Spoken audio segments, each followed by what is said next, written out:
Hi, this is Jack with Jack Banks Design LLC. I'm the inventor of the RFAC, this little doohickey here. If you haven't seen these before, you can go to rfac.us and go to the frequently asked questions page on the product, and that'll link you to my blog, and you can just keep following links and go as far down the rabbit hole as you want to. This is another edition of what I'm calling Friday Fails, where customers send me their failed BCG parts, and I document it, tell you guys what happened, and bring it back to how the RFAC could have saved the day. Send me your broken bolts, and I'll send you a free RFAC.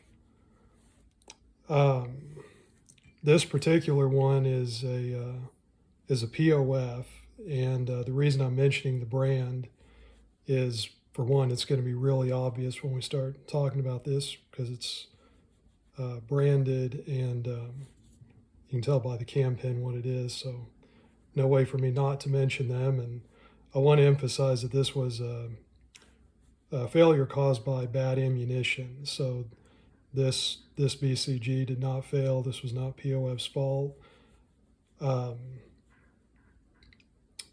There are no issues with this particular BCG.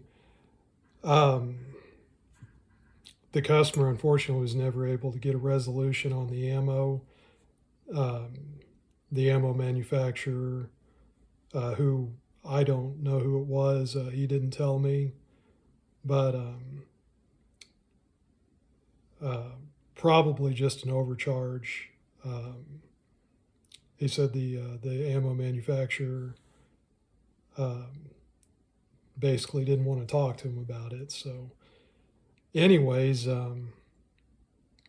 what happened is he had a kaboom, catastrophic failure, and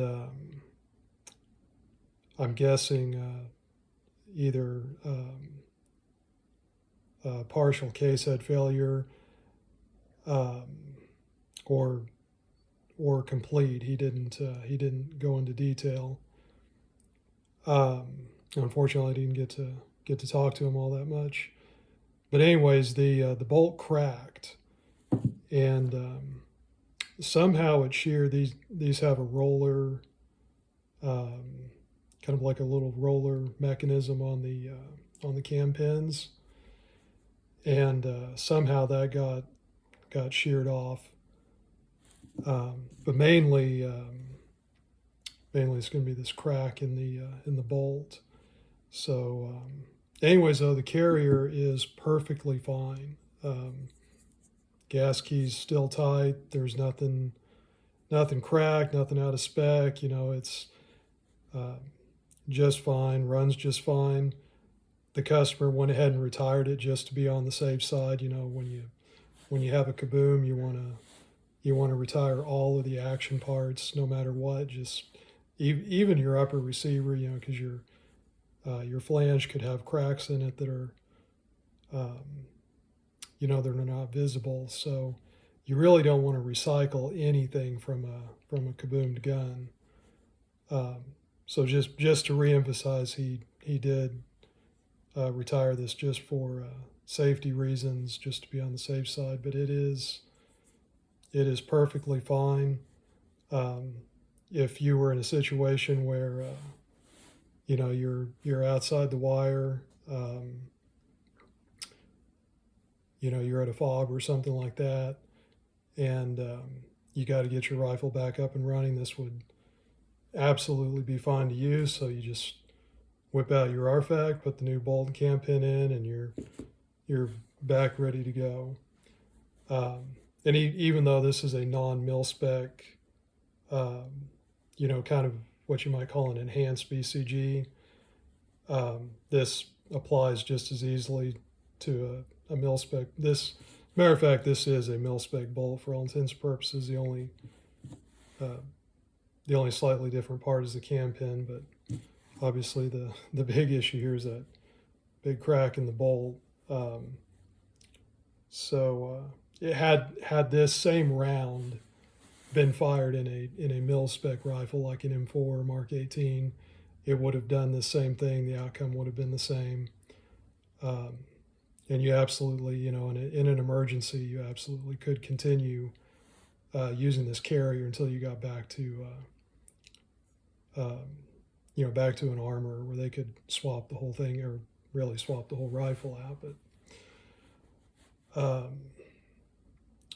But yeah, that's it.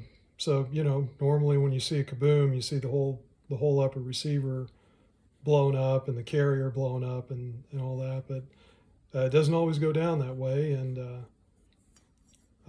so even in the case of a catastrophic failure due to overcharged ammunition, and again, you know, I'm going to be harping on the Ukraine a lot because you know, more and more of our special guys are in the Ukraine or in that theater, working with indigenous people, and you know, the ammo there is very unpredictable, as are the parts.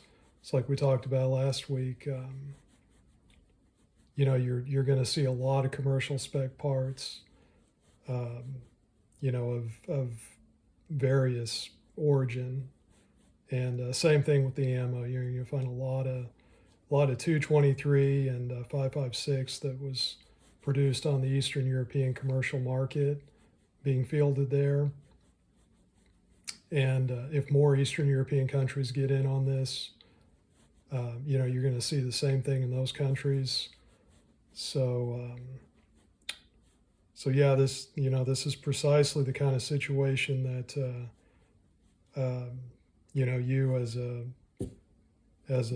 special forces guy might find yourself in, you know, now or down the road. Anywho, once again, this is Jack with Jack Banks Design LLC, inventor of the RFAC. And like I said, if you have a BCG failure, you have the parts, send them to me and I'll send you a free RFAC. All right, till next week.